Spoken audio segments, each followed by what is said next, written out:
هذا البرنامج برعاية مشفى فرمان. مشفى فرمان بكافة الاختصاصات: جراحية، تنظيرية، عظمية، نسائية، داخلية وأطفال. قامشلو، طريق الحسكة.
مساء الخير لكل متابعينا ومستمعينا، مستمعي إذاعة بوير اف ام على الموجة 103.5. أهلا وسهلا فيكم بحلقة جديدة من برنامج صحتك بالدنيا. ضيفتي عبر الهاتف راح تكون الدكتورة ناريمان مهدي أحمد، أخصائية بالأمراض الجلدية والتناسلية، أيضا بورد سوري وعضو الجمعية السورية للأمراض الجلدية. نحن وانتو راح نرحب بالدكتورة ناريمان. يسعد مساكي دكتورة. يا هلا، يسعد مساك ومساء السادة المستمعين. شكرا لك طبعا لانك خصصتي بعض من الوقت لحتى مستمعينا ومتابعينا يستفيدوا من هالحلقة هاي. طبعا موضوعنا راح يكون عن التصبغات الجلدية او الكلف. ببداية دائما بفصل الصيف بنعاني منهم سواء النساء او الرجال. يا ترى شو هو التصبغ او الكلف؟ شو هي الاعراض اللي عم تظهر؟ شو الاسباب؟ كيف العلاج؟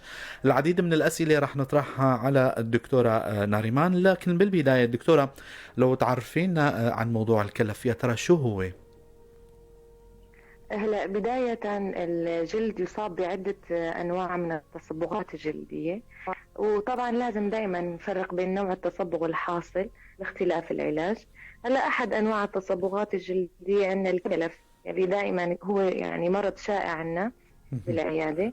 الكلف يعني مبدئيا هو عبارة عن زيادة إنتاج بالميلانين.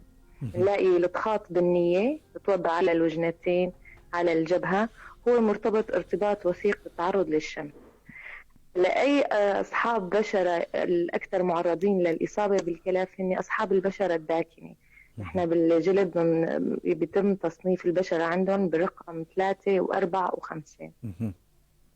هلا وين نشوف الكلف؟ عادة بيكون إما مركزي بمركز الوجه على جذر الأنف، أو بيصيب الوجنتين ياخد شكل طفح الفراشة، وأيضا ممكن يصيب الفك السفلي. لكن أشياء نمطين اللي بيجونا أكثر شيء على العيادة إن المركزي والوجنتين. نلاقي لطخ حوافة واضحة، وفي أشكال نادرة ممكن تجي على الساعدين. هلا أكثر شيء هو من نصيب نساء الشرق الأوسط، الآسيويات متوسطات العمر، نلاقي عند 30%، يعني نسبة منيحة عند النساء. يصاب الذكور أيضا بنسبة 10%، ما نحكر عن نساء الكلف. هاي مبدئيا كتعريف الكلف. تماما دكتورة. دكتورة، الأعراض اللي عم تظهر على هذا الشخص المصاب بالتصبغ هي ربما تكون هي أغلبها هي ظاهرية، أو خلينا نسميها سريرية كمصطلح أكثر صحة. شو هي الأعراض اللي عم تظهر على هذا المريض؟ هلا الكلف هو عبارة عن تغير باللون، يعني بنلاقي لطخ بنية مثل ما قلنا. نعم. لكن هاللطخ أحيانا بتكون جلدية فقط لها علاج، وأحيانا ممكن تشير لسبب معين يتفق مع تناول أدوية معينة. لذلك يعني أسباب الكلف عادة نحن بنحصرها أشياء شيء نحن دائما بنسمع بالقناع الحملي، الكلف الحملي، هذا بنشاهده بشكل شائع بالحمل. أيضا كمان ممكن يترافق عندي الكلف بالعلاج بالأستروجينات. النساء اللي بتاخد فترة طويلة لمانعات الحمل الفموية نلاقي أيضا بصير عندها كلف معند على العلاج. أيضا المعالجة الهرمونية. الكلف أيضا ممكن ما يكون فقط جلدي، ممكن يترافق مع اضطراب غدي.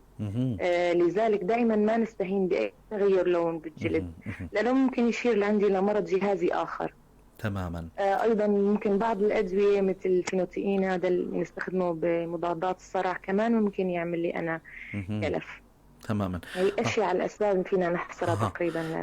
إذا من ضمن حتى الأعراض اللي حكيت لنا منهم، إذا ذكرت لنا الأسباب دكتورة. هلا في أكثر من هالأسباب اللي ذكرتيهم، إنه سواء كانت هي الأدوية أو تعرض لأشعة الشمس، فيك يعني توسعين لنا بشكل أكبر موضوع الأسباب دكتورة؟ هلا الأسباب اللي هي أكثر شيء شائع مثل ما قلنا حمل، علاج أدوية معينة يتم حصرها بالحلقة صعب شوي هلا نحصرها. ممكن ترافق مع اضطرابات غدية مثل ما قلنا. هاي أشياء أسباب الكلف. وطبعا الكلف دائما احنا دائما بنرافقه كلف يعني تعرض أكيد فيه للشمس. لذلك هلا شوي تاني رح نشوف العلاج. أكيد. ودائما بننبه المريض انتبه من الشمس. تماما. دكتورة، قبل ما نتطرق لموضوع العلاج، يا ترى إذا تأزم هالحالة في يعني خلينا نقول إنه الكلف في له درجات معينة، مثلا إذا تأزمت هالحالة ربما تستعصي الحالة العلاج. لو تحكي لنا شوي عن هالموضوع هذا. طبعا الكلف له درجات، لأنه حسب ما يكون نحن دائما بنصنف الكلف أثناء، حتى بتختلف معنا الخطة العلاجية على أساس نوع الكلف اللي صاير مع المريض أو المريضة. تماما. ممكن يكون سطحي بشروي، بنلاقي لون بني فاتح، مهم. هذا بيحتاج حتى علاجه لمدة شهر. لكن يعني كمان بيكون في عندي النوع الثاني هو النوع الأدمي العميق اللي مهم. بيكون بطبقات الجلد العميقة. تماما. هون بيكون اللون تقريبا على لون رمادي. مهم. هون يعني بنحتاج أكثر من الكريمات، بنلجأ للتقشير، بنلجأ مهم. للليزر. مهم. هذا بيكون علاجه صراحة أصعب من تمام. الكلف السطحي. باعتبارنا تطرقنا لموضوع العلاج، يا ريت لو تحكي لنا عن العلاج. هلا تشخص الحالة وعرفتوا انه مم. هي الحالة او هالشخص هذا معه كلف او مصاب بكلف البشرة. العلاج كيف بيكون دكتورة؟ يا ترى هو يكون علاج دوائي، كريمات، وامتى بتضطروا او تلجأوا لموضوع اخر لو تحكي لنا عنه؟ مم. يا حلو. مم. هلا مثل ما اتفقنا الكلف كتصبغ يعني بقعة بنية حددنا مكانها. مهم. شخصنا انه هذا كلف. مهم. بداية لازم يحط المريض في راسه انه هذا الكلف علاجه ما سهل، مهم. وبده مدة طويلة.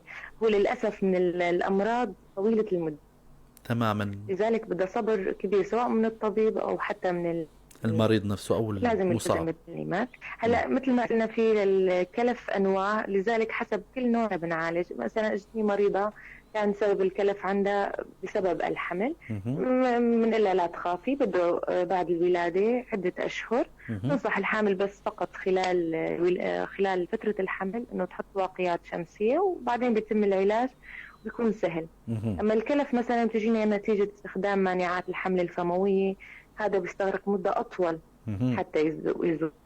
هلا بخطة العلاج دائما رقم واحد الحماية الصارمة من الشمس. مهم.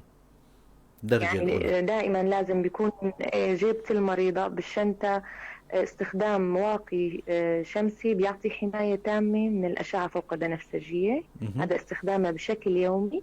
مهم. طبعا بيتم تحديد نوع الواقي حسب البشرة، الطبيب مهم. بيحددها. مهم. هلا الخط الثاني طبعا النصيحة الثانية هي الكريمات. مهم. يعني حقيقة الكلف نحن ما بنتوجه مباشرة للعلاج. مهم. الكريمات هي حجر أساس بعلاج الكلف. مهم. هلا في عنا عدة أدوية مبيضة، أشهرها بيعرفوها أغلب الناس، مادة اسمها الهيدروكينون، تجيب مهم. تراكيز 2 ل 4%.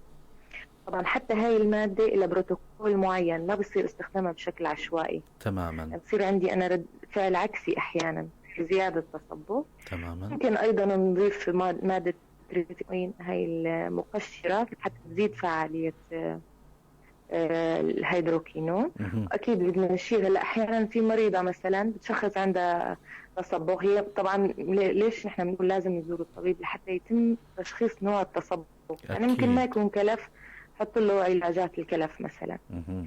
ممكن تلجأ تقوم بالتقشير بالبيت لحالها، تجيب كريمة مثلا من الصيدلية دون استشارة طبيب. مهم. هيك ممكن تعمل تخريش زيادة عندها على البشرة، يزيد الكلف عندها. مهم. لهيك دائما نحن بنقول تحت إشراف طبيب لازم يتم علاج الكلف حتى ما يزيد عندنا الوضع. مهم. هلا مبيضات أخرى في عندي الأزاليك أسيد، الكوجيك أسيد، في عندي مادة الأربوتان كمان مهم. كثير حاليا الصيدليات متوفرة. مهم. هاي ككريمة طبعا مثل ما قلنا هي حجر أساس في علاج الكلف. مهم. هلا التقشير، علاج بالتقشير، العلاج بالليزر، اكيد هاي بنستخدمها، بس مثل ما قلنا اذا كان عندي الكلف ادمي عميق طبقات مهم. الجلد العميقه. بس دائما بننصح ما نلجأ مباشره للليزر، ما نتسرع في جلسات الليزر او الديرمابين. نعم. يعني حسب كل حاله طبعا. تعطوا فرصة يعني للحالة يعني. إيه طبعا هو أكيد. مثل ما قلنا بده نفس طويل، يعني هو مرض طويل الأمد، علاجه طويل مهم. وبده متابعة وقائية وإجراءات صيانة دائما مهم. ومتابعة.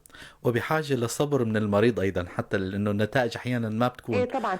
يعني هو حسب. مهم. تمام، إلا لازم يصبر المريض. وهو الكلف أساسا ما إنه مشكلة مخيفة، مهم. هو مشكلة جمالية أكثر. يعني إذا ما رافق مرض غدي أو تناول أدوية معينة، مهم. مع إنه هالمرض اللي بيخوف، لكن مشكلة جمالية، يعني بقعة بنية هيك الصبية تتضايق منها. مهم.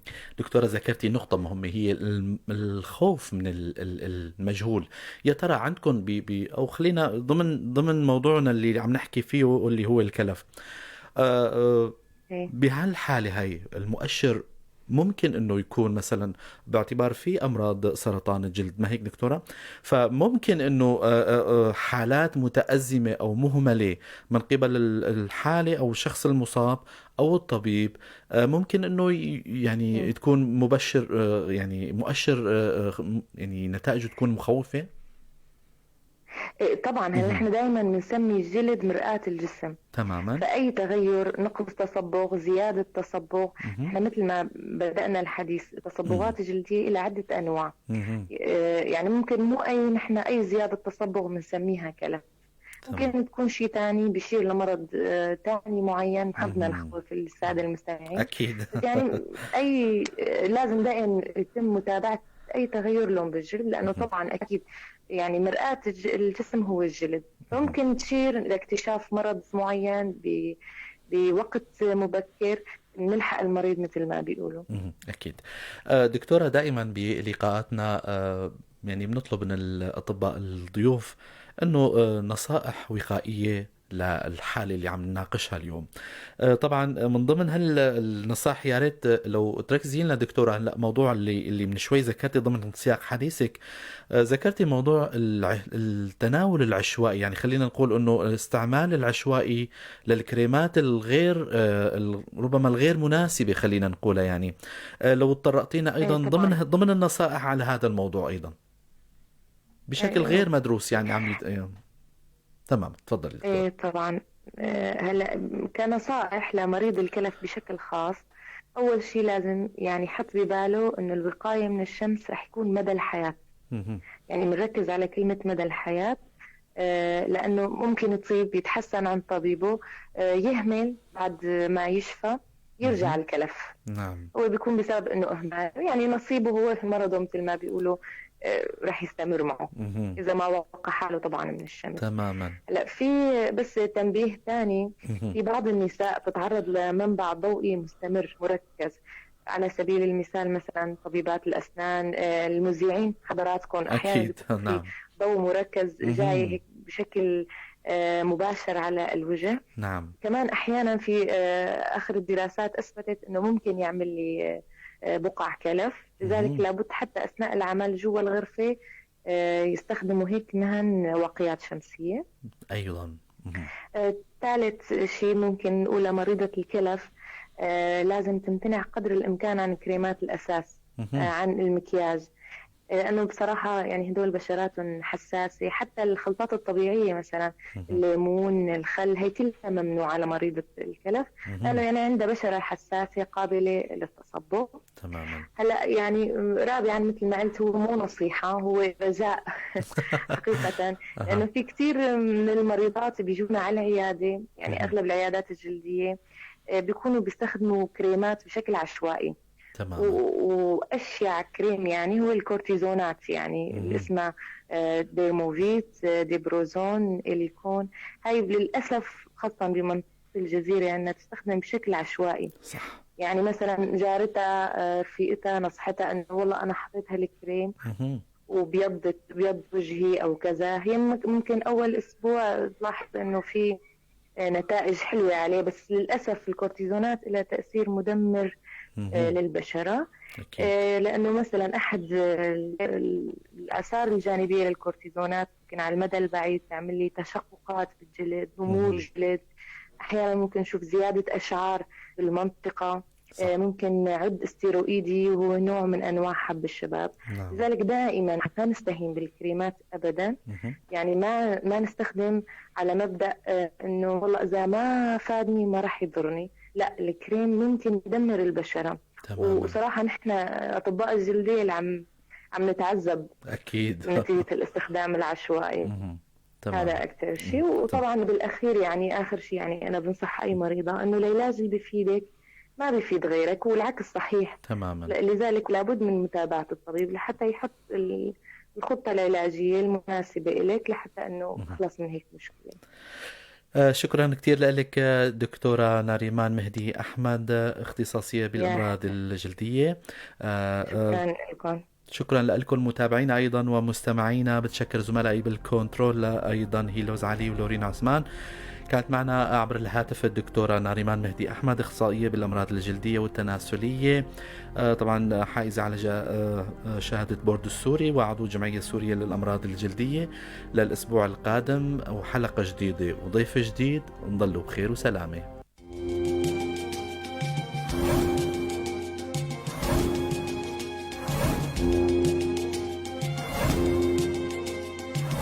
هذا البرنامج برعاية مشفى فرمان.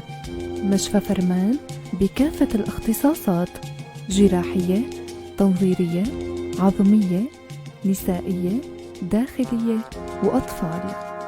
قامشلو، طريق الحسكة.